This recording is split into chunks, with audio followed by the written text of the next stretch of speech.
Good evening and welcome to the Chromatic Chimera, the channel where everything's made up and the experience points never matter, but especially not tonight because it's Table Talkies night.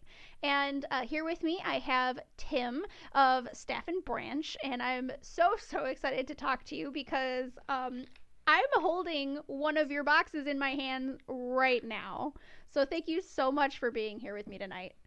It is absolutely my pleasure. Glad you like the box. Yes. Oh my God, it's gorgeous.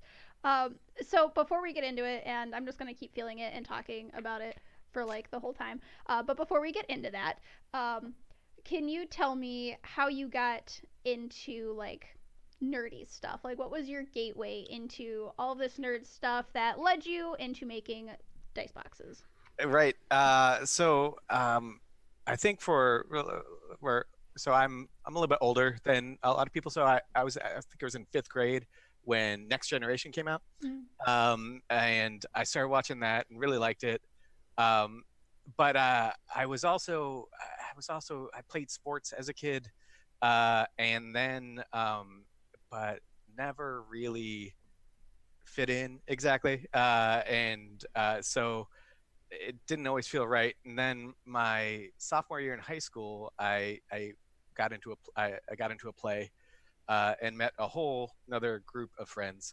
And they're actually almost entirely the people who I play Dungeons and Dragons with now.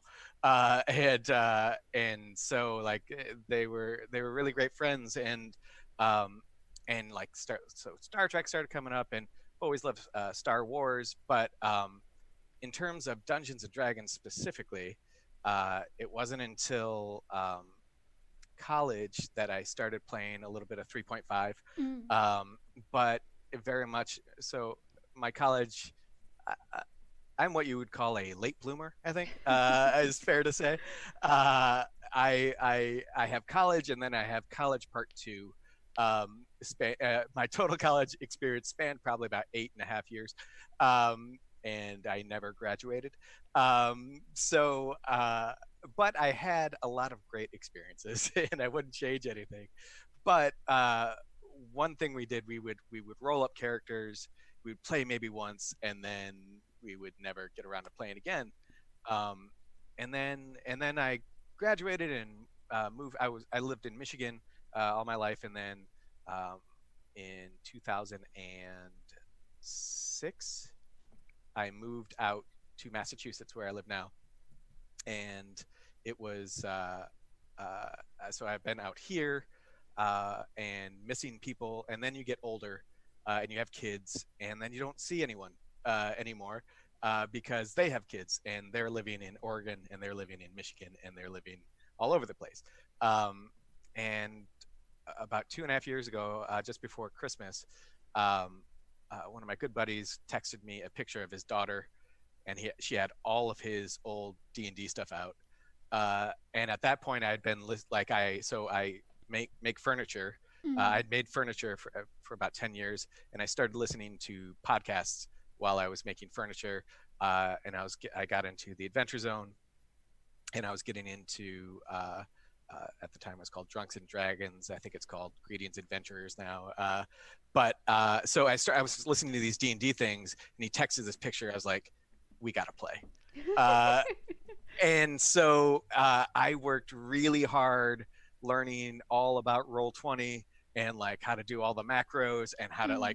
like because I knew from my past experiences that if it were just left up to the fates, it would fizzle and die. And Mm. I wanted to make it as easy as possible. Like, go to this website. What do you want to do? Okay, press that button to cast a spell. Kind of like that kind of Mm. easy because I knew that, or I felt deep in my heart that it would fall apart, and there was this push for me to just kind of need to do it, and so everyone we got like four of us together, um, and uh, and we started meeting every week, and then after about I don't know 3-4 months, I was like, man, this is awesome. I was the DM, which I'd never done before, it was but it was like more like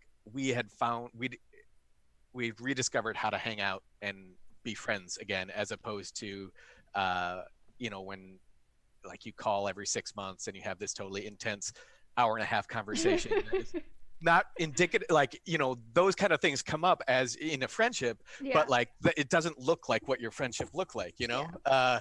and so all of a sudden we were like having fun and laughing and just like having a good time, uh and it was transformative. Mhm.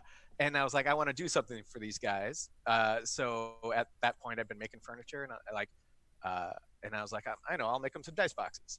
And so I made dice boxes for them, and basically, I would take all, like, we had cutoffs of wood Yeah. from furniture, that like larger furniture projects, that would get burned in my boss's wood stove.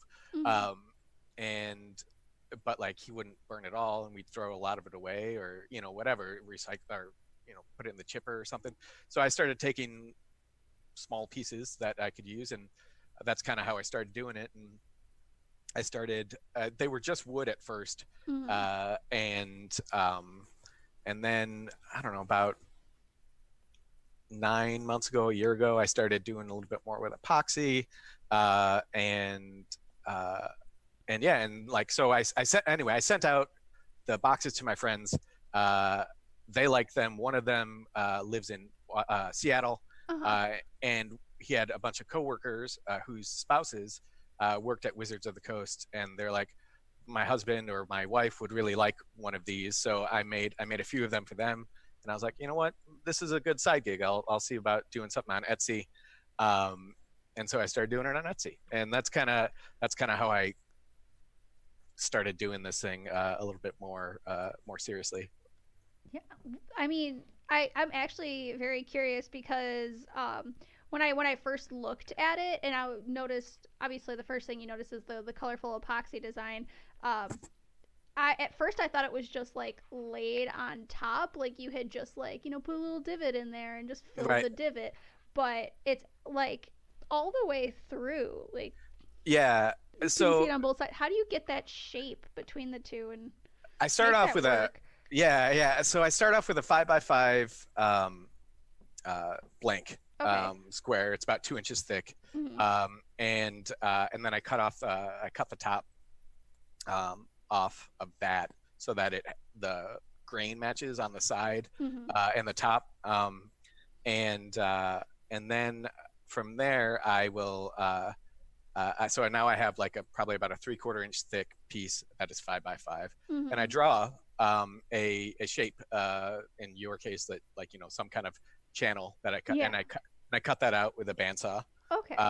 and then I put it into a form, which is I have one that I made myself, and I want to make more because it's so much better than how I was doing it before. But essentially, it's a silicone form Uh-huh. that is 5x5 on the inside, and I just plop the two separate pieces Yeah. in there, and then fill it with epoxy. Wow. Take it out, tape it back onto the base, cut out the circle, and off we go. Wow. Um, yeah. And I mean, it's come together very nicely. And so the way that you do it, does that mean that like every one that you do is unique? Yeah. That is the kind of the selling point and the downfall, or not Mm-hmm. downfall, but like limiting factor. Yeah. I do struggle to make enough of them Ah. fast enough, Mm-hmm. because I'm doing it all by hand. I don't have a CNC machine, Yeah. and so it allows for it to be a little bit more of an artistic endeavor, but a little bit less of a way to make a lot of money. Yeah, But that's fair. you know, but it is, I like doing it. Mm-hmm. The shape of the cutout, um, I had in my head for a long time, but I hadn't really.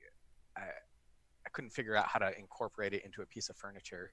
Okay. Uh, and then when I decided I wanted to make these boxes, I was like, oh, this is perfect for this like cutout shape that I have in mind. Mm-hmm. They can the head the top pivots apart, um, and I was like, yeah, I can make this work. So that's kind of how it all worked out for that.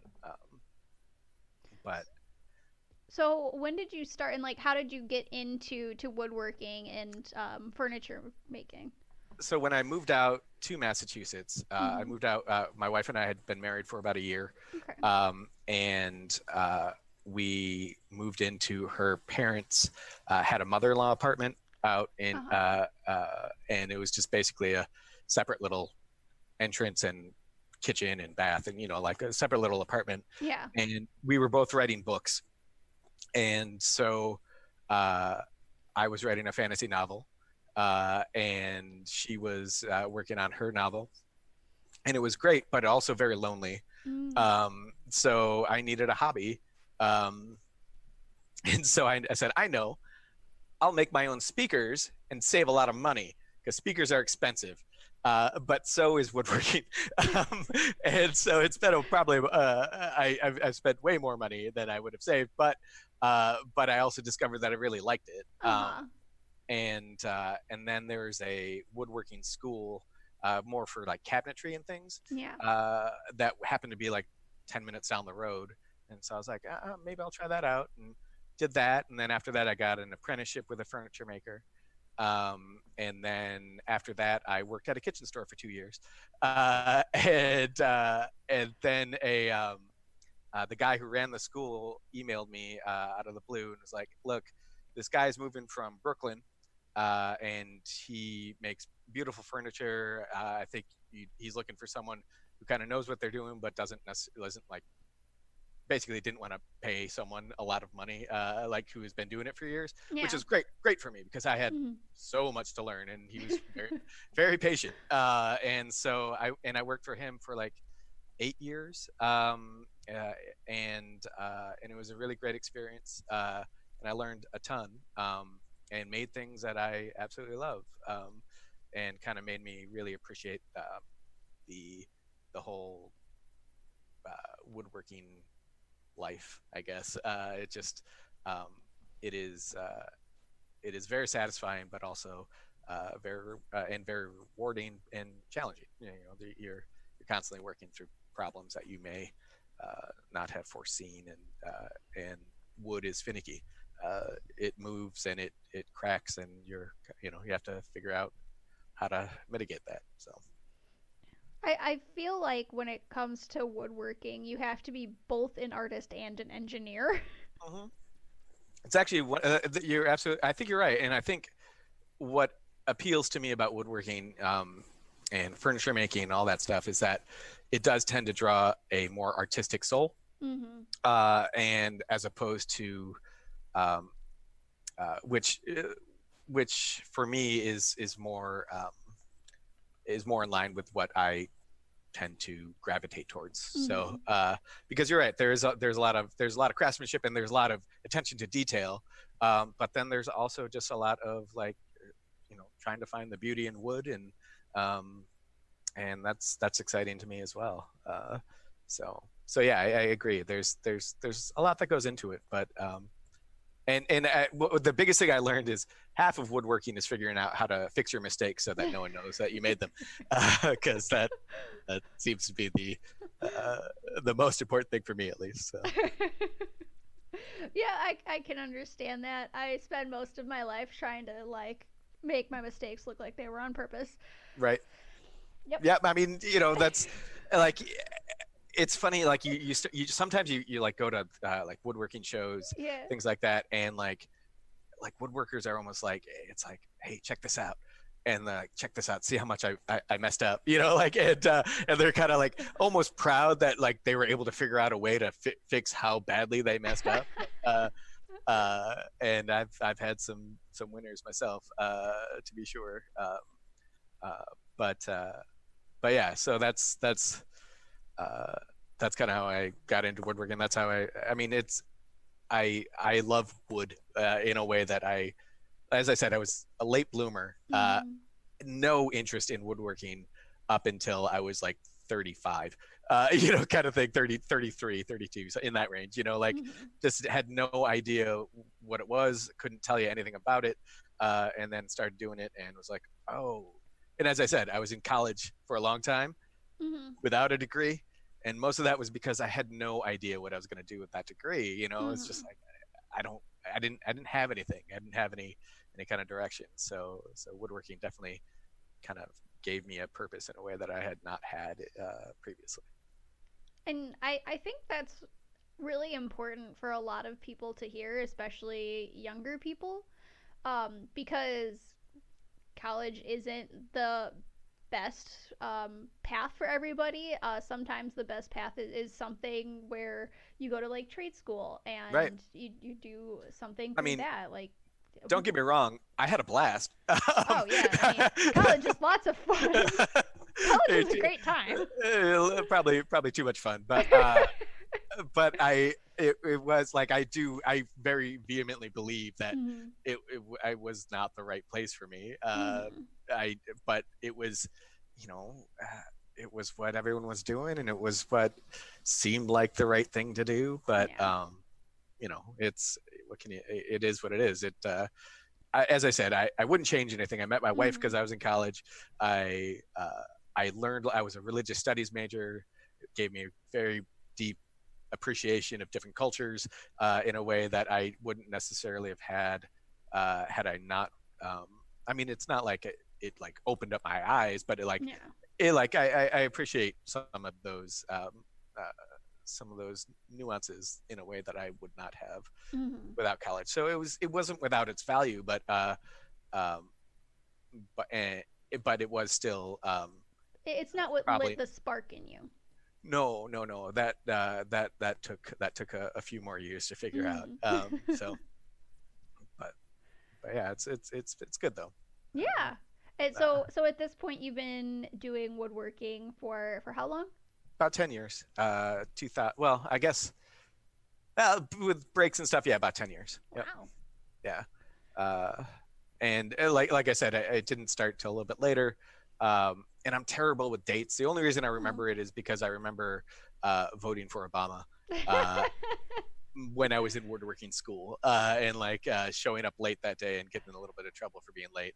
But I was like, that was the election. Like that's okay. Yeah. I can pinpoint that. So, but Well, I think we're probably all gonna remember this year oh and man, events that happened this year with the coronavirus going around and all being in self quarantine. That's fun. I was thinking just today. I was like, um, remember when everyone was upset about at 2016 because some celebrities died? Can we go back to that? Like when David Bowie and Prince, like, When yeah, that it was the sucked. biggest problem we Yeah, had. like everyone's like, boo, 2016, and it's like, you know what? We had it pretty damn good at the time. Uh, yeah, You know, so I was like, there were so many signs for me that 2020 was gonna be the year. It was gonna be like the best year. It was like 2020, two crits, right? the year of advantage. The How can you not do better than the that? year of the crit. Yeah, Yeah, exactly. And it's divisible by 5. It's an even number. It's a round number. It's a 10. Like it's got everything mathematically perfect. Where this should have been like the best year ever. right. And nope. And now everything is terrible. Time is an illusion. So Every everything is a human construct and we're finding it out very quickly. yes, indeed. Yes, we are.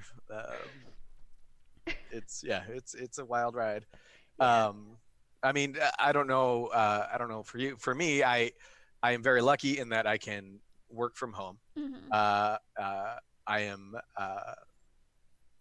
but what I make is I wouldn't call essential to people's daily lives. So, More essential than what I'm doing. I'm in marketing.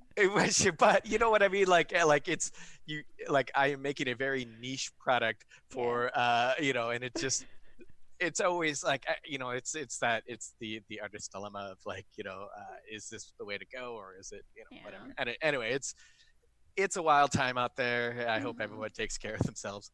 um, it's a good, ugh. Yeah, I'm sure we'll come out on top. And honestly, the TTRPG community is such a wonderful group of people, and It has how been a we're all revelation. banding together has just been incredible. It has been a revelation. So I didn't really start doing this full time Mm-hmm. until about November. Okay. My boss, who I made furniture for, was kind of retiring or slowing. Mm-hmm. Basically, he's like, you know what? I think I'd rather just paint in my office as opposed to actually try and get work. So that's kind of what he did, and so we didn't have work, so I had to find a different job. Did that. Then that guy did not have very much work at the time, so I got fired.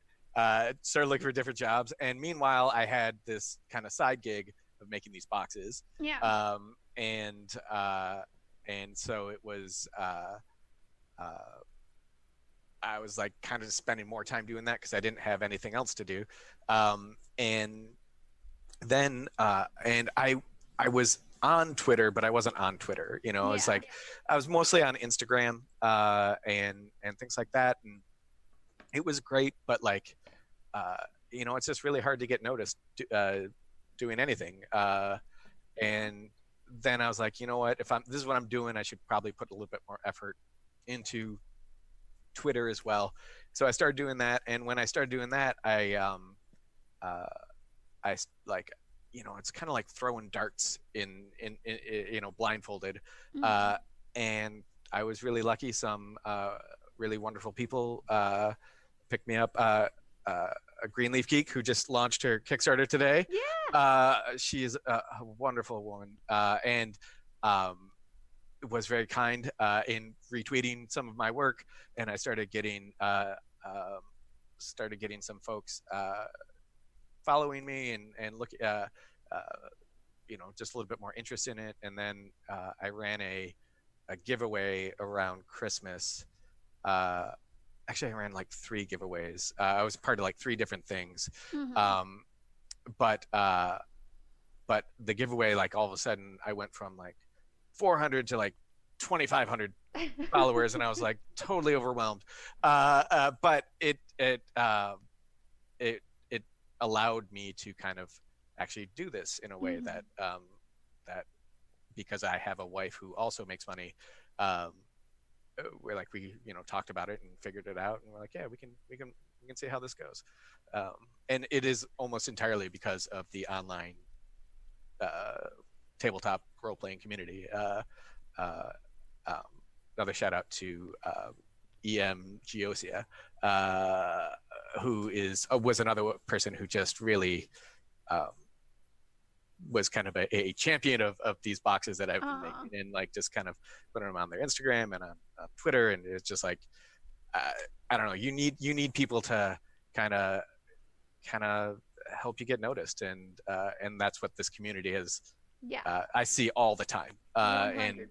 it's really, and even now, like, um, this, like, you know, people are all scared, and I just see all these threads of people being like, hey, post your stuff here, like, you know, I'll retweet it, uh, and it is it's remarkable, and it also fosters like I want to do that for other people. You know, Mm-hmm. I want to have people be able to, you know, do their art and make their you know, write their adventures, and, you know, all this guy, like, I want to help. I want to pay it forward. You know, I want to help. Yeah. And you're right. Like the community has been really really incredible. It's been wonderful. And I love that you have that philosophy of pulling other people up and paying it forward. And I think that's something that more people need to have, that mentality, especially when they're doing something that's really cool and getting noticed and they're getting a lot of traction. Like, I mean, I don't know what the heck I'm doing where people like to listen to what I'm saying. I have no clue. You you're great. You have a great feed, and I I have two kids, so I don't have as much time to devote to Mm-hmm. all of the podcast and Twitch streams and everything, you know. But Oh, it's a lot. There's a lot of stuff out there. there is, and a lot of it's really great. And I wish I could do more of it. But just kind of, uh, you know, I really enjoyed some of the interviews that I had watched you do, and it's just, um, yeah, people are just really accepting and wonderful. Mm-hmm. And yeah, as you say, it is the kind of thing that sometimes well, I do this multiple, like at least once a month, twice a month. I'll just like I'll like sell a few boxes and like things are looking good, and I'll just be like, man, fucking Dungeons and Dragons, like like who knew? Uh, it's kind of blows me away a little bit, and Mm. the whole thing. So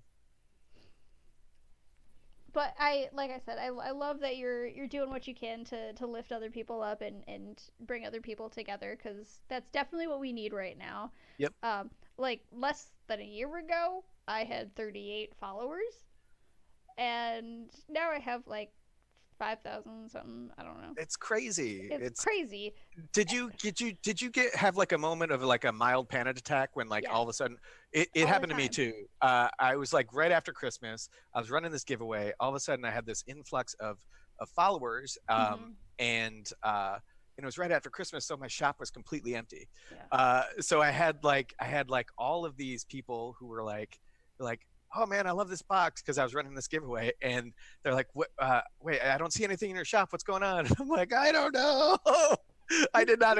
I sold like, Christmas clear out. yeah, Ah. sold like 15 boxes all last year. So like, yeah, Whoa. it was not expecting this. So yeah, Yeah.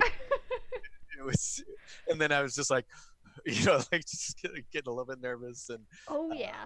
yeah, all that kind of Oh stuff. yeah. It's like there comes a moment, and I can't remember exactly when that moment hits, and it just keeps getting worse. I'm going to tell you that right now. Where you're like, "Wow, people actually listen to what I'm saying, Right. and people actually care about it. I better not say anything stupid." Right. No, no, it's true. And like I better not say anything stupid, which is important.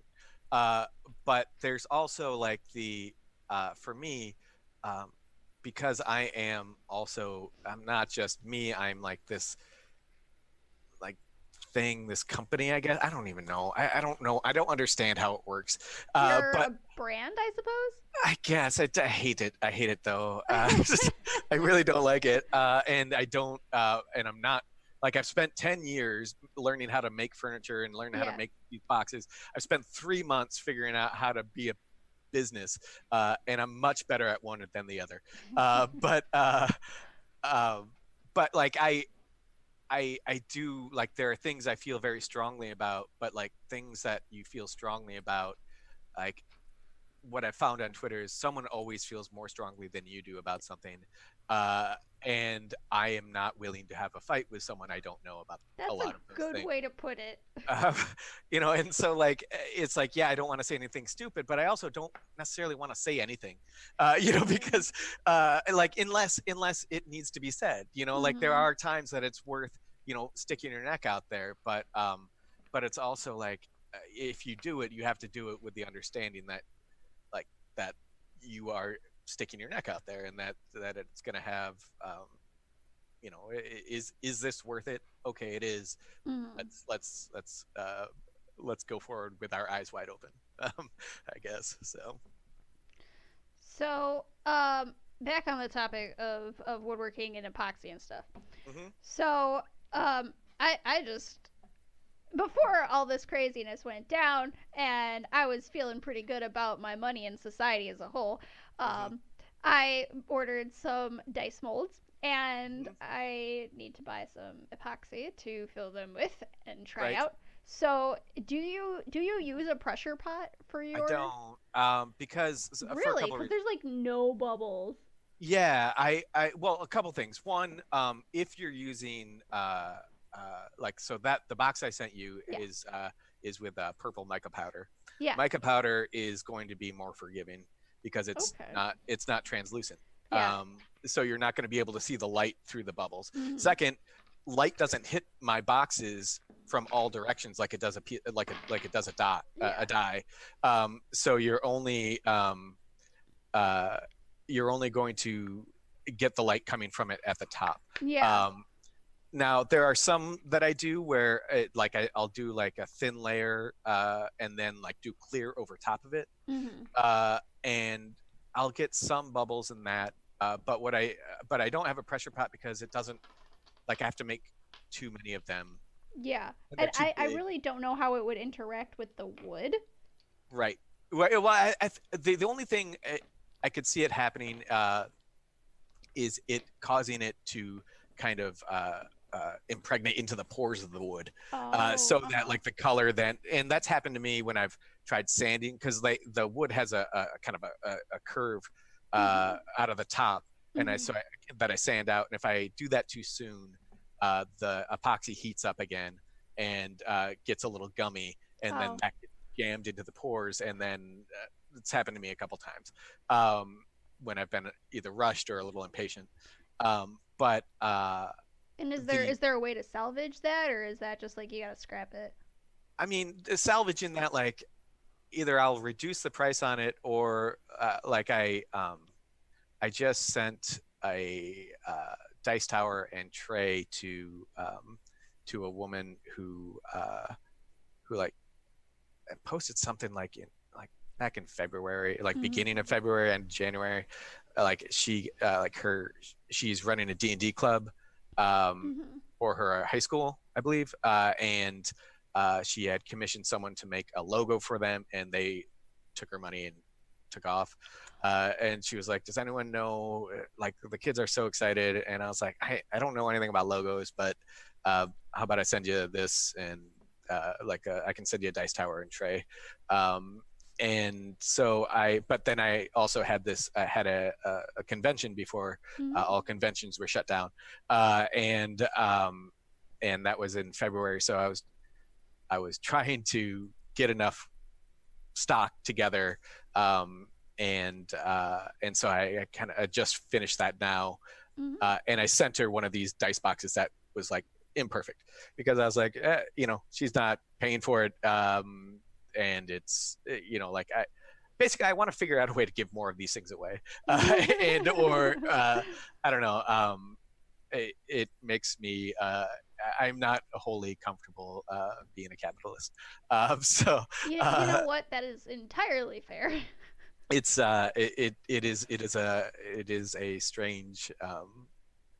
a strange place to find yourself. Mhm. Um, but um, but yeah, so I mean, either I mean, I'll keep them around. I don't have one for myself. I haven't made one for myself. So like if one of those is kind of lying around, I'll use that for myself if I'm going Yeah. anywhere. But um, but yeah, it's one of those things that thankfully it's only happened a couple times. I have Mhm. one where I think a little bit of water got in the epoxy, so it didn't cure up all the way. So like Ah. you can stick your nail in and make an indent kind of thing. Huh. And so I have one of those that's just kind of hanging out right now.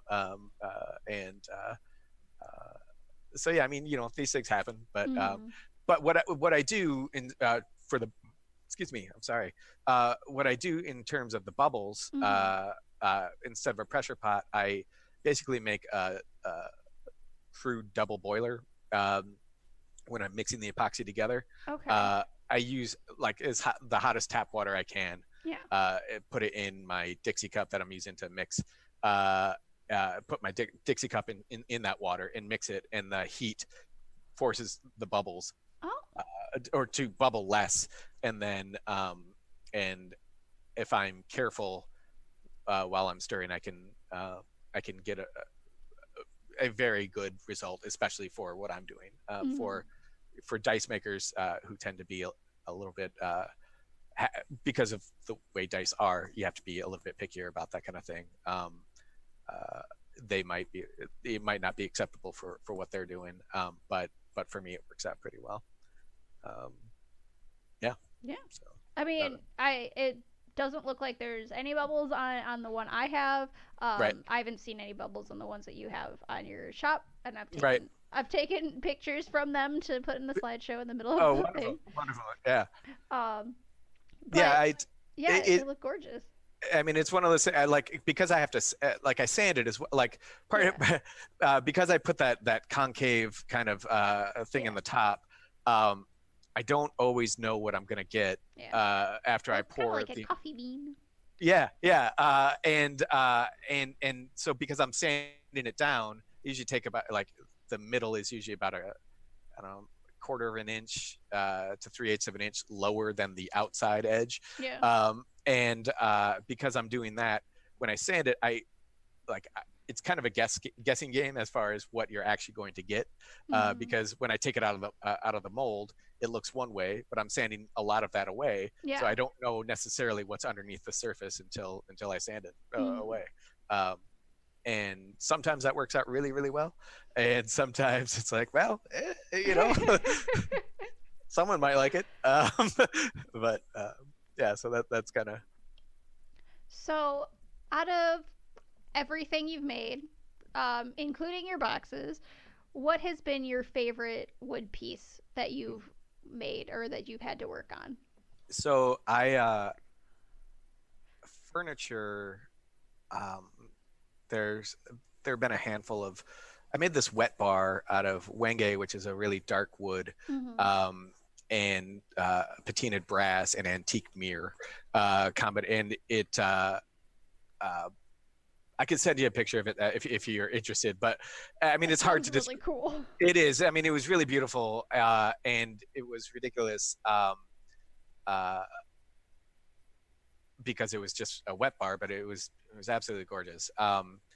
And yeah, in terms of my boxes, I find that I have a new favorite like every couple weeks, because like someone will buy it, and so it'll kind of be out of my mind, but then something will come, I'll pour some epoxy and do a couple different techniques, and like be like, whoa, holy crap, that looks so cool, that is what I do appreciate doing. um, I do appreciate that aspect of pouring the epoxy, Mm-hmm. but it is funny because I also uh, I get a little anxious. Like I find myself like putting off pouring epoxy because I find it like there's a little bit of an unknown as far as how Yeah. it's going to turn out, and I have ADD, so like sometimes even choosing what color to do is like, it's like, oh man, or like what technique I want to use. It's just all, it could be a little bit overwhelming. Mm-hmm. And so I find that like I've made myself like a list that I hang on the wall, and like, so if I find myself like paralyzed, I just look at the list and pick one, be like, all right, we'll go with that. uh, but uh, uh, but yeah, so I mean, Just there, roll a D100. See yeah, I whatever it know, lands no on. doubt, yeah, I mean, pretty much like that is what I like. It is just kind of like throwing a dart at the wall, or Yeah. rolling that d20, see what it comes up. Um, but it is it has been very rewarding to be able to do. Um, Mm-hmm. but yeah, I one thing that I keep wanting to do is start making different products as Okay. well. Like, besides the dice boxes, I want to make more dice towers and more dice trays, Mm-hmm. things like that. I don't know if I want to make DM screens or not, but like they're these are just things that people want to buy. Yeah. No, I could Uh, definitely see a market for DM screens. yeah, 100% for that. uh, and then and then like I really, uh, while I had time off work, before I started kind of doing this more full time, I made some lamps and some different lighting that I really liked, and so I wonder, like I'm trying to figure out a way to kind Mm-hmm. of get back to doing maybe a little bit more furniture, or maybe like more D&D, like not even themed, because I find some D&D themed stuff to be cheesy. It's like I always describe my boxes as like, for like when you want to make pretend with your friends with class, kind of thing. Like I try, like I made modern furniture for so long. It is an aesthetic that rubbed off on Mm-hmm. me. Like Um, D&D complimentary. yeah, it's exactly, yeah, like a cool kind of ominous lamp, but that isn't necessarily like that. Maybe you have, like by the dungeon master as a like kind of Yeah. mood lighting kind of thing. Whereas, but like not like with dragon heads on it and things that I'm not capable of doing because of my skill level and tooling. And Mm-hmm. it's not that it's it's not that I don't like it. It's more like I'm not interested in making it Yeah. like that. It's just not what I do. And yeah, so we'll see how it goes from here. Right now, Mm-hmm. the dice box is what I'm doing, and I'll probably go on to start doing more accessories, but eventually, hopefully, I'll be able to offer. And it also depends on what people are interested in. Yeah. So, If you ever get your hands on a lathe, some dice cups would be really cool. oh, now explain to me these dice cups. What? So it's essentially just cups to roll your dice in, Mm, and usually when you buy them, you get them like a package deal with a tray, so you have a cup in your tray, and you roll mm-hmm. your dice through the cup on the tray. Like a Yahtzee Yeah, like a kind of. Yahtzee sort of deal. Yeah. I gotcha. Yeah. Yeah. Okay. Um, yeah. So one of the things I do occasionally with the dice boxes, I'll make them open, Yeah. as opposed to the individual holes. Uh huh.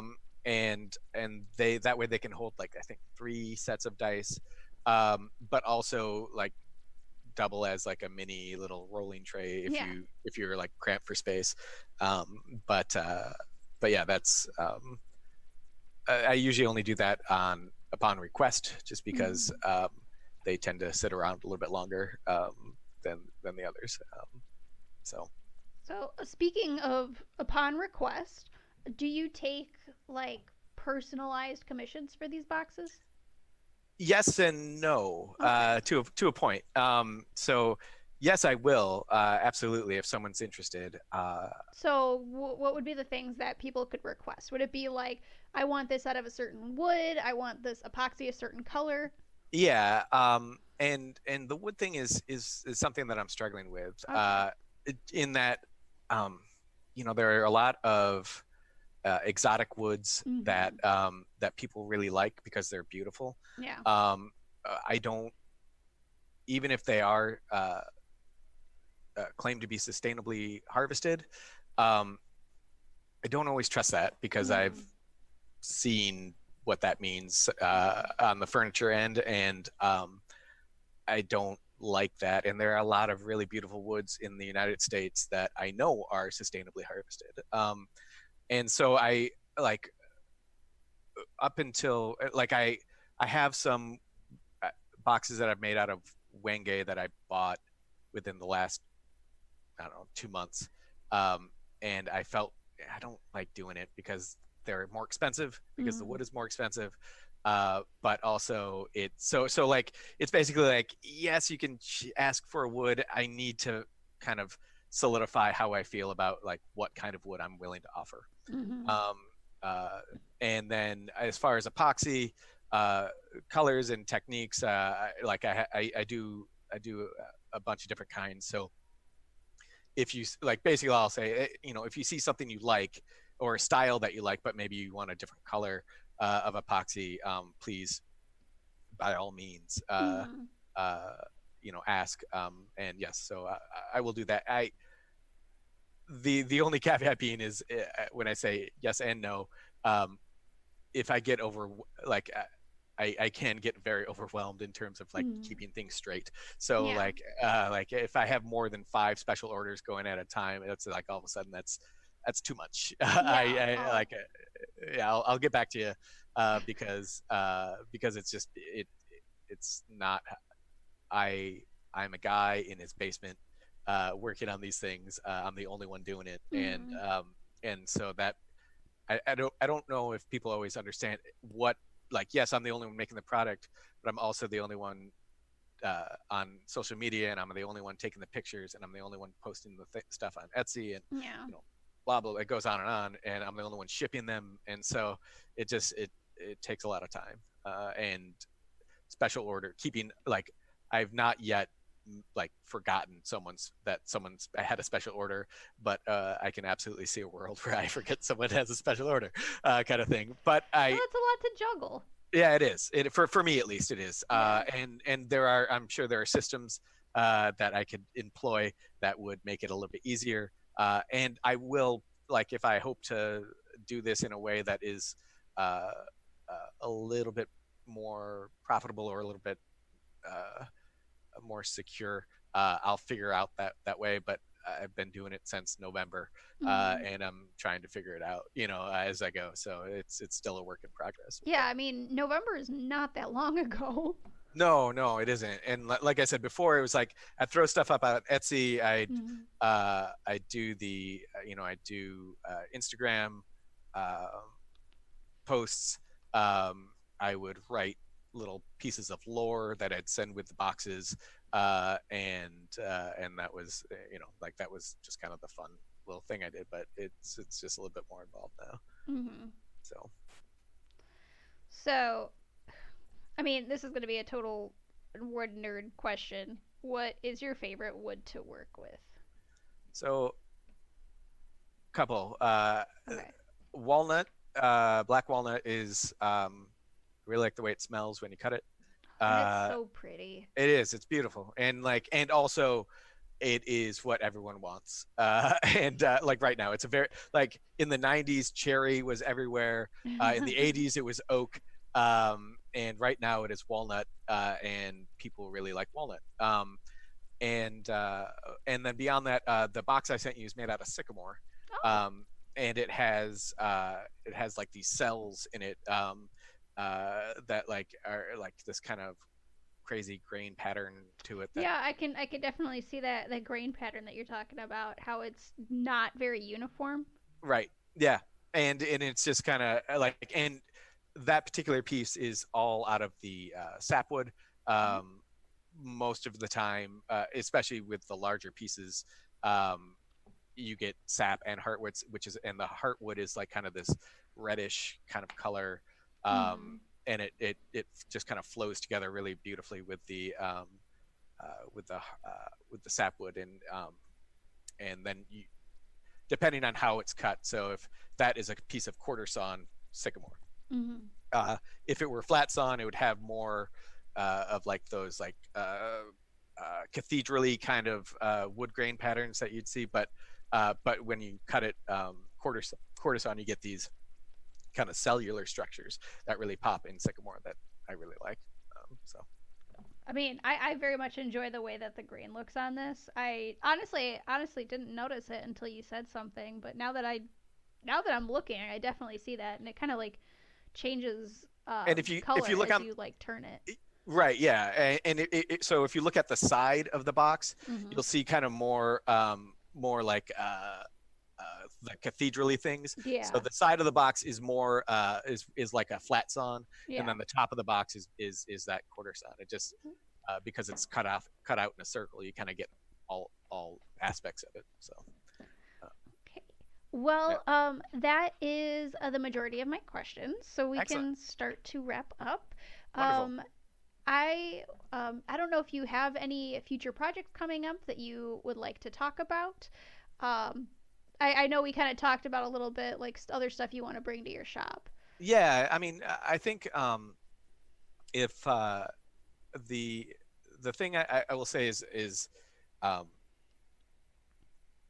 like when I first started, I was really concerned about like, oh well, if you have these kind of dice, like do mine not like uh, do my dice boxes not accommodate all those kind of things? And Mm-hmm. eventually I realized like, no, there are different dice boxes for different people, and like different needs. Mm-hmm. Like I don't like, I think Wormwood has like foam in theirs and they close so like they don't rattle around at all. And if you need Yeah. your, like that's great, but I, because of the way mine is designed, I can't do something like that because of the way that it opens. Yeah. And so uh, and like I, when you look at price, I understand mine are a little bit more expensive than a lot of the ones that you see out there, Mm-hmm. um, but they take a lot longer than what most of them are made with a CNC, and you can do a bunch of them. But like there are other people who are making them cheaper, and if you want a dice box that's beautiful, there are a lot of options for you. I Mm-hmm. guess my point is like, um, I love seeing other people succeeding, um, and I love that the game is big enough to allow for other people to succeed. And And so, you know, I am very open about like if you have questions about like how I did a certain thing or whatever, I'm happy to talk about it Mm-hmm. because um, if someone wants to do that and make theirs look cool or figure, like this is how we learn, and I'm fine with that. I guess I all I'm saying is if you like my boxes, great. If you don't like my boxes, there are so many other out there that you can choose from, and you'll find something. But supporting different artists and different makers is I think really important, and there are a lot of people doing some really cool things out there. So And I think that's a really great thing about the diversity of the market and how I mean there are always going to be people who either can't afford or don't want handmade products, mhm. but then there are also people who really want that handmade touch in Yep. things and to know that it's not coming out of a factory. So while there's always people who are going to want to buy like a Crown Royal and just use the bag as their Right. dice bag. Um, Totally. I mean that's a 100% valid way to do it. I have one and I have lots of dice in it, but I also have Your special dice I have that my you special wanna. dice that I keep in my special bag, and now I have my super special stone dice that I Yep. keep in this super special dice box. So, So a funny thing, real quick. yeah, I know you're talking about running out. When I went to my convention, yeah, I brought a bunch of dice as well, and so I'm loading up like 40 dice boxes, and then I have my dice that all like whatever the 10 sets of dice that I brought along, yeah. all in a big plastic Ziploc bag that I just shoved in. I was like, well, this kind of defeats the purpose of me doing this, but hey, whatever, it gets the job done. So Uh huh. anyway, I guess uh, I get it. Is my point. Like, but there's enough people out there, and Hmm. there's enough talent out there that I think someone can find something they like. Yeah. Um, but please don't be afraid to like something that I make too, because it's fun, and I like and I would love to be able to keep doing it.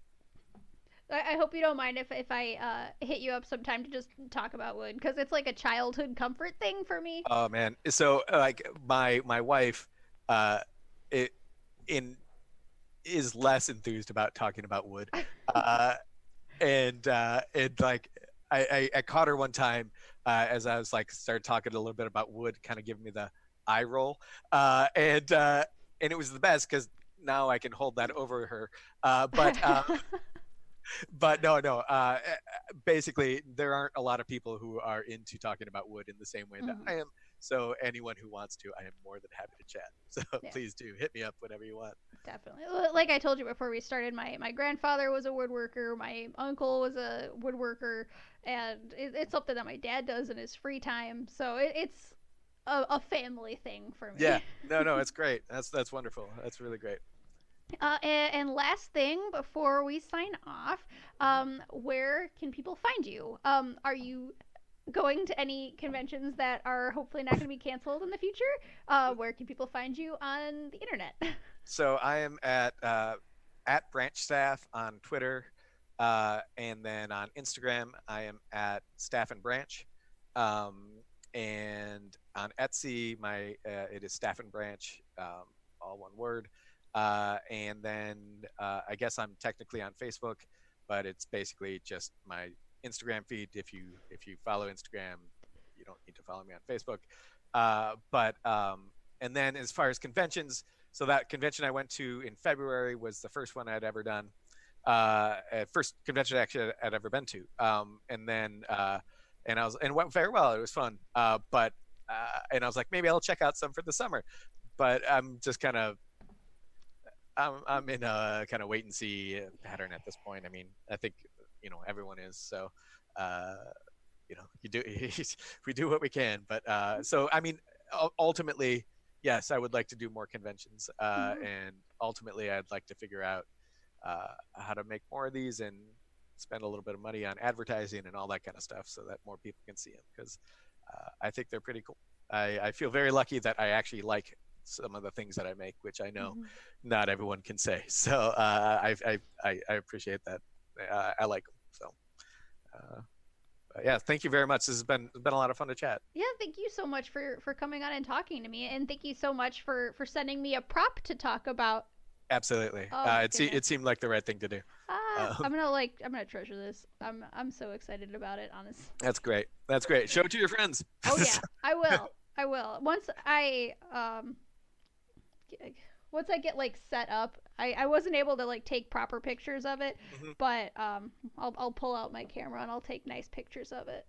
Sounds great. So, but All right, let's see. Do I have any announcements before we need to sign off? please. Okay, Minery Village is tonight. After this ends, it'll be starting at 9 p.m. EST, so stick around for that. Anything else? We have a giveaway going on Chromatic Chimera for 3 copies of the Excellence and 3 sets of tabletop loot dice.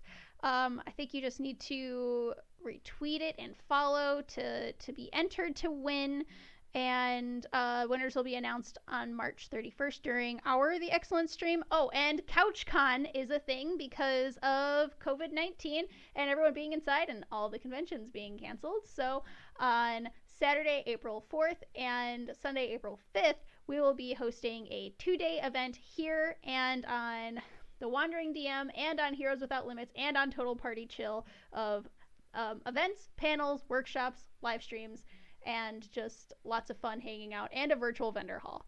So stay tuned for that. It's going to be a lot of fun. And with that, we'll sign off. Have a great night, everybody. Take Bye. care. Bye.